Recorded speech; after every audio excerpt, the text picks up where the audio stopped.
Hello students, कैसे हो सब लोग। तो बीएससी सेकंड सेमेस्टर के एग्ज़ाम शुरू हो गए हैं, तो जिसमें मैंने कुछ केमिस्ट्री के लिए मोस्ट क्वेश्चन बनाए, जिसमें आप देख सकते हो कि देखो टाइम थोड़ा कम है, इसलिए मैंने रेड पेन से टिक कर दिए हैं। ये जो रेड पेन से टिक हो रहा है ना, ये क्वेश्चन आप ज़रूर देख के जाना। न्यूक्लियोफाइल, इलेक्ट्रोफाइल, ठीक है। इसमें कुछ डिफरेंशिएट करने हैं कौन कौन से। इसके साथ साथ देखो जो इंटरमीडिएट है मैंने आपको सारे बताए थे, जिसमें आपको कार्बोकैटायन और कार्बेनाइन, कार्बिन, नाइट्रीन और बेंजाइन, ये आप ज़रूर करके जाना, ठीक है। इसके साथ साथ मैं आपको बताऊं, ये जो कार्बिन है ना, सिंगलेट कार्बिन और ट्रिपलेट कार्बिन, वो दोनों आप ज़रूर देख के जाना। इसके साथ साथ जो बेंजाइन है, ये भी आजकल काफ़ी ट्रेंड में है, तो बेंजाइन वाला आप ज़रूर देख के जाना, जो मैंने नोट्स में मेंशन किया हुआ है। इसके साथ बच्चों ये भी आ सकता है कि एक रिएक्शन दे दी, इसको कंप्लीट करवाने के लिए बोल सकता है, तो विद आंसर मैं इसको आपको बता रहा हूँ, ये इसको देख लीजिए, ये इसका आधा इधर है, ठीक है। ये आप देख के जाना। इसके साथ साथ जो मैंने आपको पहले बताए थे, मार्कोनिकॉफ रूल, खरास इफेक्ट, वो सब आप देख के जाना। देखिए इसके साथ साथ एक बार जो इस यूनिट का सेकंड पोर्शन है, उसमें पूछा जाता है कि ट्रांजिशन स्टेट और इंटरमीडिएट में डिफरेंशिएट कि क्या क्या डिफरेंस है, उसको आप देख लेना, ठीक है। इसके बाद वैसे तो यूनिट पूरी इम्पोर्टेंट है। अब अपन आते हैं यूनिट सेकंड में। तो यूनिट सेकंड में देखो जो कन्फर्मेशनल आइसोमेराइजम है, सरूपण समाव्यवस्था है, वो काफ़ी इंपॉर्टेंट है। तो जैसे ये जो तुम्हारी कन्फर्मेशन आइसोमेराइजम है, न्यूमैन प्रोजेक्शन की सहायता से तुम्हें नॉर्मल ब्यूटेन का बताना है, ठीक है। एथेन का इतना मत करना, नॉर्मल ब्यूटेन का।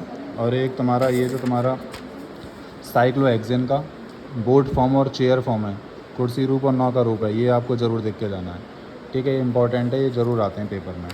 इसके साथ साथ जो ज्योमेट्रिकल आइसोमर्स हैं, उनके जो कॉन्फ़िगरेशन है, उसका डिसाइडेंस कैसे किया जाता है, मीज़ो कंपाउंड क्या होते हैं, सिमेट्रिकल एलिमेंट क्या होते हैं या सिमेट्रिकल प्लेन क्या होता है, ठीक है, ये आपको देखना है। एक टार्टरिक एसिड में ना जो स्टीरो आइसोमेराइजम है, उसको ज़रूर देख के जाना।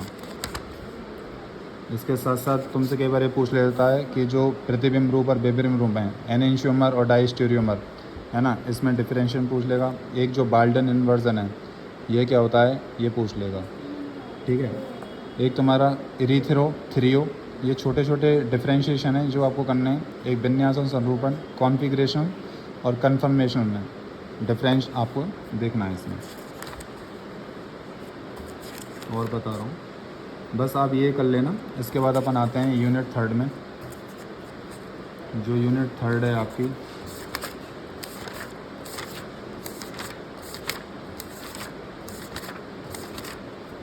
देखो यूनिट थर्ड में जो एरोमेटिसिटी है, वो आप ज़रूर देख के जाना, जिसमें हकल्स रूल ज़रूर पूछा जाता है। और हकल्स रूल में ये पूछेगा तुमसे कि कौन एरोमेटिक है, कौन नॉन एरोमेटिक है।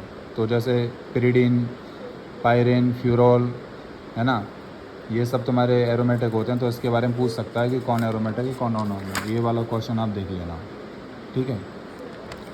इसके बाद जो बेंजीन की मॉलिक्यूलर ऑर्बिटल स्ट्रक्चर है, एमओटी है बेंजीन की, ये जो डायग्राम है, ये वाला देखना। और बेंजीन के फेवर में जो एविडेंस पूछे गए हैं, पक्ष में प्रमाण दिए गए हैं, कैकुले वाले, और ये जैसे ये वाला क्वेश्चन है ना, बेंजीन की ऑर्बिटल स्ट्रक्चर और रेजोनेटिंग स्ट्रक्चर और कैकुले में जो क्या क्या शॉर्ट कमिंग रह गई थी, ये वाला क्वेश्चन, ये आपको देखना है। इसके साथ साथ बेंजीन की कैकुले में क्या एविडेंस हैं, तो कोई भी एविडेंस आपसे पूछ सकता है, ये आप ज़रूर देख के जाना बच्चों। इसके साथ साथ जो बेंजीन का सल्फोनेशन है, यानी कि बेंजीन पे जब हम H2SO4 की रिएक्शन करवाएंगे तो सल्फोनीकरण होता है, तो ये पूरा प्रोसेस है, नोट्स में लिखा हुआ है, देख के जाना। इसके साथ साथ जो नाइट्रो ग्रुप होता है ना, वो कौन सा डायरेक्टरी होता है, मेटा डायरेक्टरी है, ऑर्थो डायरेक्टरी है, तो ये वाला क्वेश्चन कई बार पूछा जाता है, तो ये आप ज़रूर देख के जाना। इतना ही देख लेना बहुत है। एक ऑर्थो पैरा रेशियो से क्या मीनिंग है, ये वाला क्वेश्चन जरूर देख के जाना। इसके बाद फ्रीडेल क्राफ्ट रिएक्शन बहुत इंपॉर्टेंट है बच्चों, और बर्च रिडक्शन, ये बर्च रिडक्शन, बर्च अपचयन और फ्रीडेल क्राफ्ट अभिक्रिया, ये आपको ज़रूर देख के जानी है, ठीक है। एक व्हीलैंड मध्यवर्ती है ना, ये देख लेना, ये कई बार पूछ लिया गया है, व्हीलैंड मध्यवर्ती इंटरमीडिएट, ठीक है। इसके बाद हम आते हैं केमिकल काइनेटिक में। तो देखो केमिकल काइनेटिक 12th लेवल की है, थोड़ा सा इसमें ज़्यादा दिया गया है। तो केमिकल काइनेटिक में एक तो जो रेट लॉ है, उसको डिफाइन करना है, और रेट कांस्टेंट और रेट ऑफ रिएक्शन में, या रेट ऑफ रिएक्शन में और वेलोसिटी में क्या डिफरेंस है, ये वाला आपको करना है, ठीक है। इसके बाद आप लोग जो फर्स्ट ऑर्डर रिएक्शन है ना, उसका जो इंटीग्रेशन वाला इक्वेशन है वो ड्राइव करना है, और ये भी बताना है कि थर्ड फोर्थ रिएक्शन इसका कितने टाइम में कंप्लीट हो जाएगा, ठीक है। ये वाला क्वेश्चन आपको करना है। इसके बाद एक आपको ये प्रूफ करना है कि जो सेकंड ऑर्डर रिएक्शन है ना, उसका जो हाफ टाइम है वो इनिशियल कंसंट्रेशन के रेसिप्रोकल होता है, इन्वर्सली प्रोपोर्शनल होता है। ये वाला क्वेश्चन आपको करना है। देखो मैं इंग्लिश में ट्रांसलेट करके बता रहा हूँ, बाकी आप देख लेना। What is the difference between molecularity and order of reaction, ये क्वेश्चन आपको करना है। ये पूछा जाता है कई बार। एक स्यूडो ऑर्डर रिएक्शन क्या होती है वो आपको करनी है, छद्म-कोटि की अभिक्रिया।